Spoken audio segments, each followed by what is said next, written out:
Bom dia a todos os presentes aqui na audiência, a diretora Magda, o companheiro Donizete, da nossa CUT, o companheiro Jorge Alves, aqui da CGTB também. A CGTB é a grande parceira da CUT, da FUP, nessas lutas em defesa do nosso país.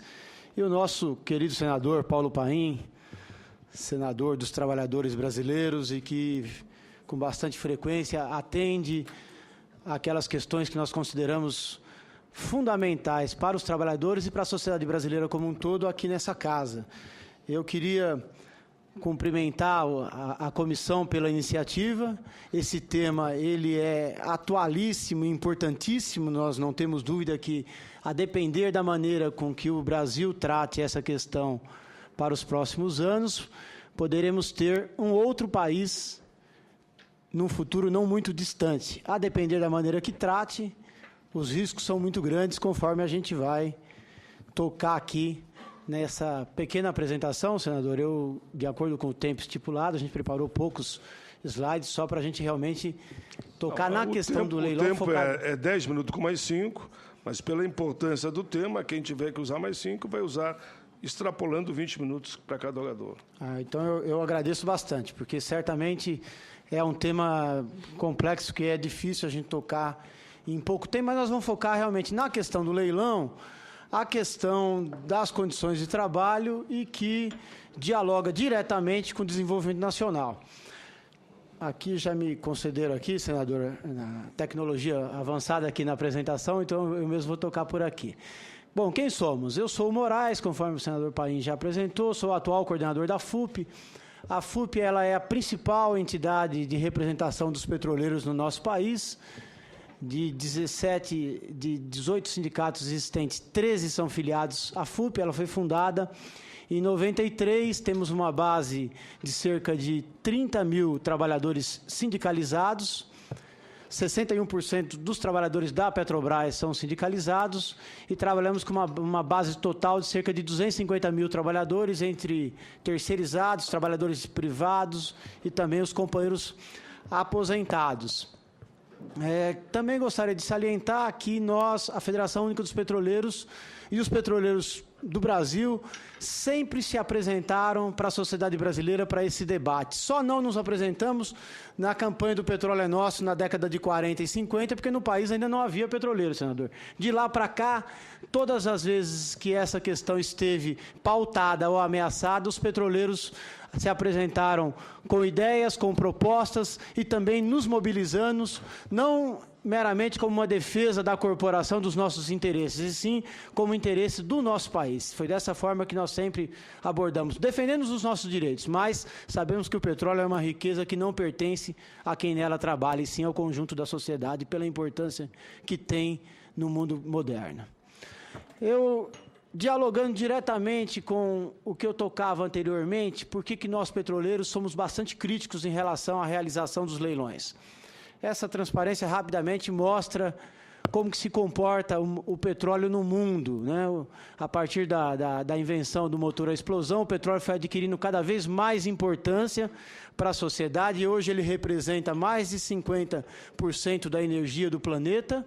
Ele representa, mesmo no Brasil, que tem uma matriz energética, eu diria que é a melhor matriz energética do mundo, na medida em que é diversificada e que é bastante renovável, mesmo no Brasil, o petróleo e o gás ainda representam mais de 40% da matriz energética.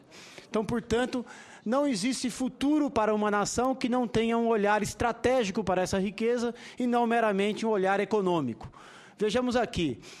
Na década de 70, nós tínhamos cerca de 85% das reservas mundiais na mão de empresas privadas.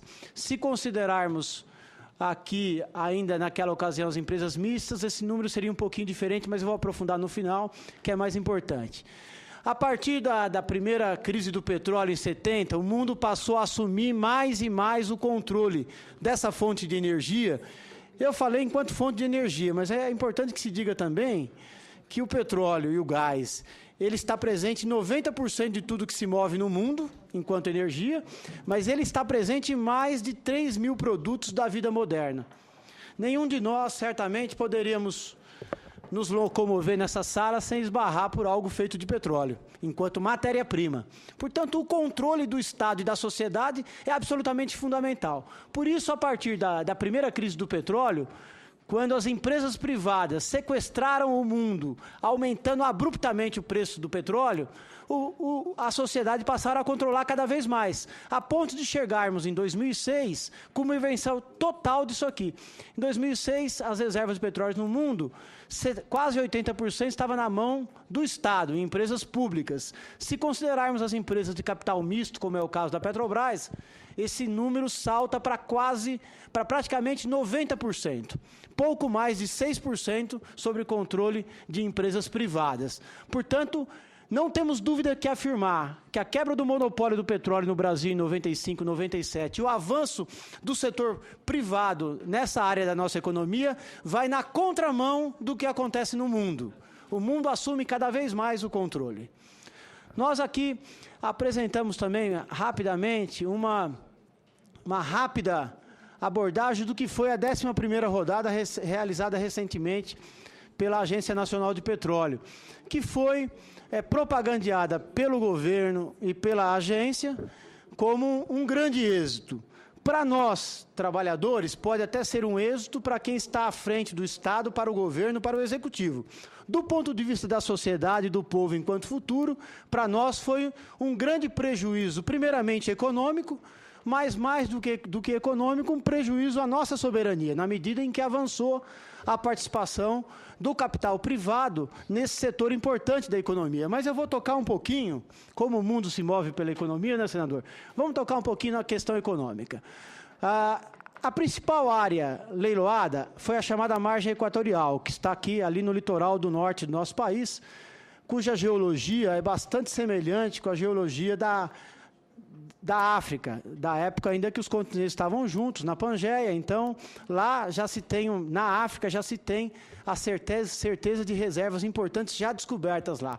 Portanto, foi tratada pela própria Agência Nacional de Petróleo como a margem equatorial mais importante, com uma previsão da existência de até 30 bilhões de barris. Pois bem, 30 bilhões de barris, se a gente considerar a cotação atual, que gira em torno de $100 o barril, já está, na verdade, a 105 em média, né? Nós teríamos, portanto, nessa área, pelos dados apresentados pela ANP, cerca de 3 trilhões de dólares de reservas de petróleo. É esse o número, 3 trilhões de reservas. Colocando a extração a um custo total estimado em cerca de $30, o que é um valor bastante alto, porque em média o custo é bem menor que esse, mas nós estamos sendo pessimistas, daria um custo de extração da ordem de 900 bilhões. Portanto, o lucro líquido das empresas que adquiriram essas áreas vai se situar na casa de 2,1 trilhões de dólares. E o governo e a ANP se vangloriaram de ter arrecadado 1,3 bilhões. Para nós, aqui é um grande prejuízo para a nação. Esses dados são dados aproximados, não se trata aqui de querer nenhum absolutismo. Agora, são dados bastante razoáveis, aproximadamente razoáveis. Se olharmos para a Bacia do Espírito Santo, foi uma outra área também que foi tratada na 11ª rodada, o número é 250 milhões arrecadado para 5 bilhões de reservas, 150 bilhões de custos, portanto, 350 bilhões de lucro para quem extrair. Lembrando que essa 11ª rodada, senador, foi feito ainda sobre a lei das concessões, a lei imposta ao nosso país pelo regime neoliberal, pelo consenso de Washington que tinha à frente do país o governo do PSDB, e essa lei não foi mudada absolutamente nada de lá para cá, portanto foi dessa forma que foi feito esse leilão. Vou tocando agora na projeção para o Campo de Libra, que é o leilão já anunciado aí para meados de outubro. Libra tem sido tratado também com uma reserva da ordem de 12 bilhões de barris. Usando, aqui a gente já colocou $105 o barril, equivaleria a 1,2 trilhão. Né? Um custo estimado de produção da ordem de $30, significaria 900 bilhões de lucro. E está sendo colocado pelo edital um bônus de 15 bilhões de reais, portanto, aí na ordem de cerca de 6,5 bilhões de dólares. Também da mesma ordem, vejam bem vocês, uma área que vale 1,2 trilhão está sendo colocado como um bônus de 6,5 bilhões. Bom, está sendo estipulado também que 40% iria para o Estado. Eu vou me ater um pouquinho mais aqui, porque esse leilão está sendo marcado já sobre a nova lei, a lei da partilha, que prevê sim um controle maior do Estado sobre a reserva, mas para nós ainda aquém, a nossa proposta ela é mais avançada do que a lei da partilha, mas reconhecemos o avanço da partilha, com uma característica também, na partilha, após apurado, como é que vai ser remunerado a empresa? Tira-se o petróleo, o chamado petróleo de custo, e, portanto, esse bônus que está sendo pago agora, salvo engano, ele entrará com o petróleo de custo, né? Tira-se o petróleo de custo, os impostos, tudo que foi gasto para produzir, e do petróleo, chamado petróleo de lucro, ficará 40% no mínimo para o Estado e o restante para a empresa. Agora, um dado muito importante a gente vai apresentar lá na frente sobre essa questão. O equívoco que a gente considera bastante grande é porque Libra já é uma área totalmente mapeada, a agência já tem praticamente certeza do que está presente ali, a Petrobras foi contratada para mapear completamente a área de Libra, portanto são dados muito concretos. A lei da partilha, ela prevê a possibilidade que o Ministério das Minas e Energias poderia ter convocado diretamente a Petrobras para produzir nessa área, sem a necessidade de realização de leilão. O leilão foi uma opção apresentada pelo MME e pela ANP. Bom, uma rápida olhada aqui, as empresas, cerca de 50 empresas entraram no Brasil após a quebra do monopólio em 95, 97. Eu peguei aqui as 11 primeiras empresas. Das 11 primeiras empresas, as que estão com mais áreas, têm um portfólio maior. Das 11 empresas, apenas 2 são brasileiras. Petrobras e OGX. 9 empresas são estrangeiras. Não é muito diferente para as outras 19 empresas. Esse é um dado da produção de petróleo no Brasil em 2012. Isso aqui para a gente já revela o equívoco que foram a realização dessas 11 rodadas. Quer dizer, o Brasil passou uma boa parte para o controle de empresas estrangeiras de um setor estratégico da nossa economia. Agora, um olhar rápido também, eu dizia, alguma classe social pode ter os seus direitos respeitados sem que o país não se desenvolva ou não cresça. Com a classe trabalhadora, efetivamente, isso não acontece. A nós, trabalhadores, os nossos interesses caminham diretamente ligados aos interesses do nosso país. Portanto, qualquer trabalhador, qualquer sindicato, qualquer organização que imagina que é possível defender o direito do trabalhador sem um olhar estratégico para o crescimento da nação, para o desenvolvimento social como um todo do país, estará cometendo um grande equívoco para a sua corporação. Portanto, nós, trabalhadores organizados na Federação Única dos Petroleiros, olhamos o país como um todo, não temos a pretensão de olhar de forma alguma de uma maneira separada. Então, portanto, eu menciono ali no final, condições de trabalho e desenvolvimento da cadeia produtiva é absolutamente fundamental. Com privatização, nós estamos convictos que isso não acontecerá. Aí nós pegamos aqui, nós temos hoje, segundo dados do Sinaval, sindicato patronal da construção naval no país, nós temos cerca de 53 navios petroleiros encomendados no Brasil hoje, principalmente a partir da mudança da política da Petrobras a partir de 2003, porque até então não tínhamos nenhuma. O Brasil já foi o segundo armador do mundo. Em 2002, nós tínhamos 2.000 trabalhadores, senador, nos estaleiros brasileiros. Tínhamos se reduzido praticamente a zero. Só tínhamos os vigilantes tomando conta do mato que tomava conta dos nossos estaleiros. A partir de 2003, com a mudança com uma mudança governamental, é importante que se diga. Nessa questão, para nós, tem que ter mudança de Estado, não é mudança de governo. O país não pode ficar à mercê do governo que lá esteja. Mas uma mudança de governo foi importante, que obrigou a Petrobras a encomendar os navios no Brasil, e isso mudou completamente o quadro dos estaleiros brasileiros. Mas vejam bem vocês, das 50 empresas presentes no nosso país no setor petróleo, 30 operadoras, tem 53 navios encomendados. Dos 50 53 encomendas, 52 navios, 49 navios são encomendados pela Petrobras. Aí poderíamos... E esses outros 3, aonde são? Esses outros 3 navios são encomendados pela PDVSA. A PDVSA do Chaves, aquele monstro que muitos pintam pelo país afora, é quem fez as únicas 3 encomendas aos nossos estaleiros. Não tem uma encomenda dessas operadoras privadas que entraram no país a partir dos leilões. E aqui, sendo claro, amigos e amigas presentes aqui nessa audiência, emprego em plataforma, refinaria, terminal, escritório, são empregos altamente especializados e num número muito pequeno. Aonde é que está o desenvolvimento e a renda? O desenvolvimento e a renda está na cadeia produtiva, antes e depois. Fabricando, senador, os metalúrgicos fazendo os nossos navios, os químicos, aqui representados pelo companheiro Donizete, produzindo os derivados plásticos, produzindo a petroquímica, lá é que estão os empregos e a renda. Só para ilustrar, eu me deparei um pouquinho, o companheiro Donizete é meu companheiro lá da região do ABC, lá no ABC, senador, a gente observando, nós temos cerca de 20 mil trabalhadores envolvidos na cadeia produtiva do petróleo na região, entre petroquímica, derivados plásticos e tudo mais. Nós temos, senador, no petróleo, na refinaria, cerca de 1.500 trabalhadores. Então, portanto, é na ponta da cadeia que tenha o emprego e a renda. Produzir o petróleo e exportar não adianta para o desenvolvimento nacional. Vai ser mais uma exaustão dos nossos recursos naturais. E nós vamos mostrar um pouquinho como que, infelizmente, o nosso país se move nesse sentido. Eu pego aqui essa transparência, vocês vão ver que é um pouco diferente das demais. Isso eu peguei do site da Petrobras. Dados da Petrobras, está disponível na página, porque a Petrobras é bastante transparente, para todos lá.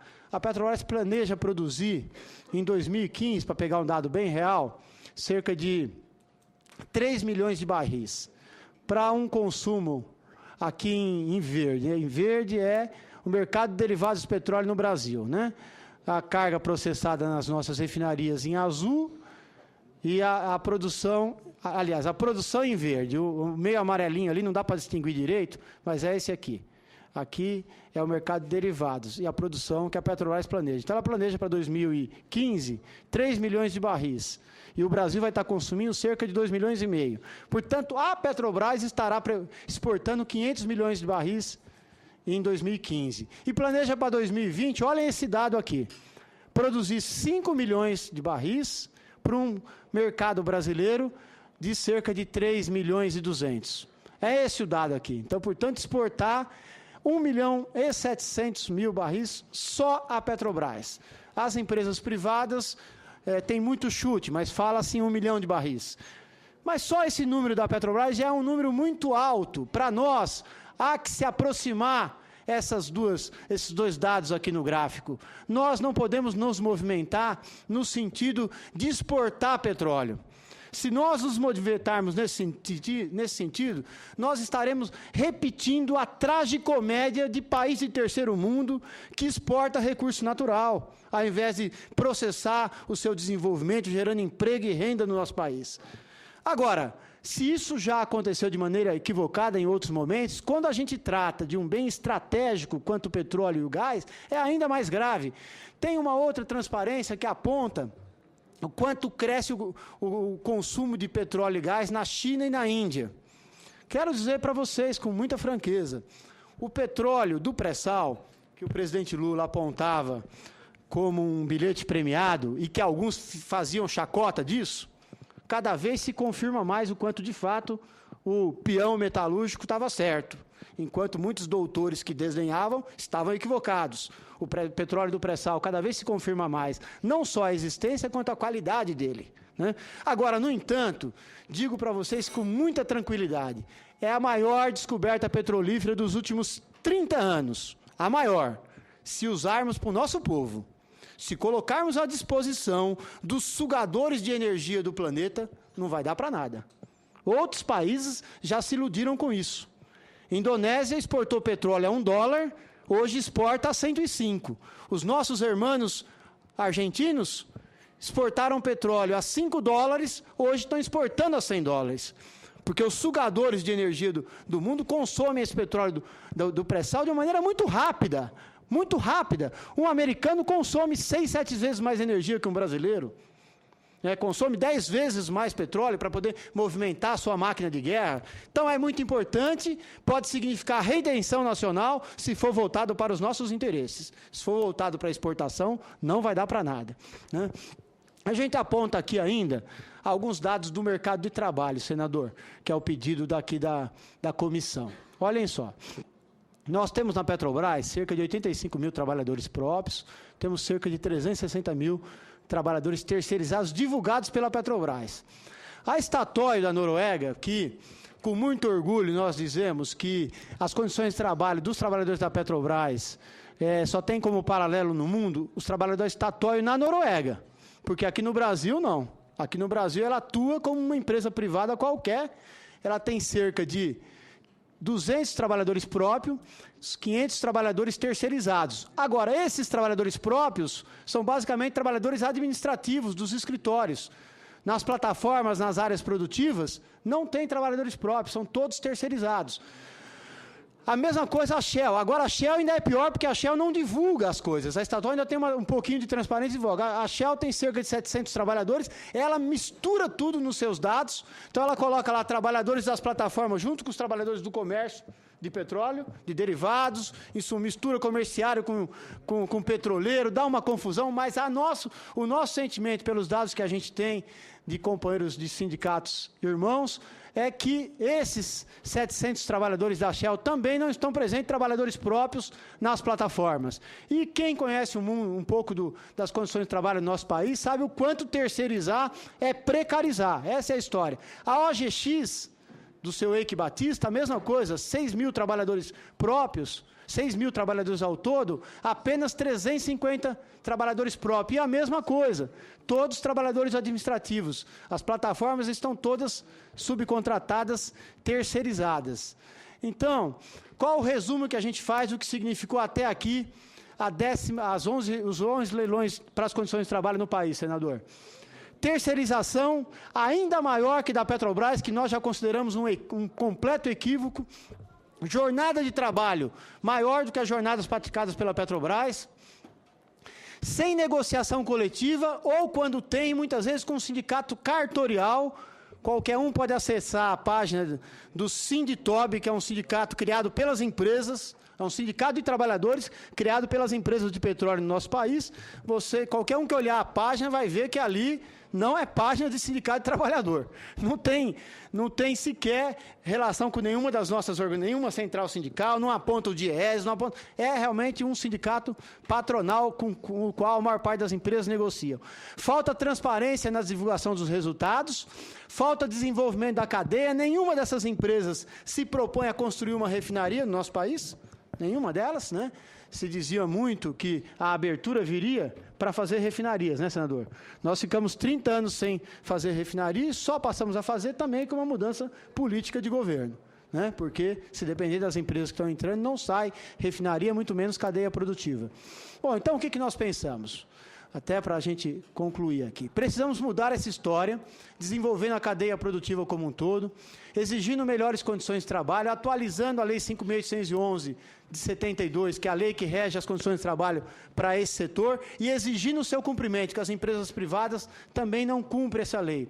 E, principalmente, não permitir uma política industrial para esse setor calcada na exportação de petróleo in natura. O projeto de lei 531/2009, apresentado na Comissão de Direitos Humanos aqui dessa casa, é uma referência muito importante. Ali a gente propõe o controle dessas questões todas, foi construída pelo conjunto das centrais sindicais brasileiras, pelo movimento social brasileiro, e a FUP teve o orgulho de ter a confiança dessas entidades para dar a letra a essa proposta. Não temos dúvida que é a melhor proposta para o nosso país. Permitiremos que um recurso como o pré-sal, que a natureza levou 130 milhões de anos para construir, 130 milhões de anos, era na época da Pangeia ainda, repita a tragédia de outros recursos, como o pau-brasil, como o ouro, como o ferro. Essa é a grande questão que nós brasileiros temos que nos debruçar. O petróleo do pré-sal vai ser para a redenção nacional, ou o petróleo do pré-sal vai ser como foi o ouro? Não sei se alguns sabem, o Brasil chegou a produzir em um só ano 3 vezes todo o ouro produzido no planeta. O que ficou para o nosso país desse ouro? Nós, trabalhadores, sabemos que ficou muito pouco. Aqueles que se endinheiraram, que construíram as suas mansões, o seu patrimônio pessoal, talvez levaram algum do nosso ouro. O povo brasileiro e os trabalhadores certamente não levaram. Era isso, a gente agradece o espaço e nos colocamos à disposição para o debate. Obrigado, em nome da Federação Única dos Petroleiros. Muito bem, João.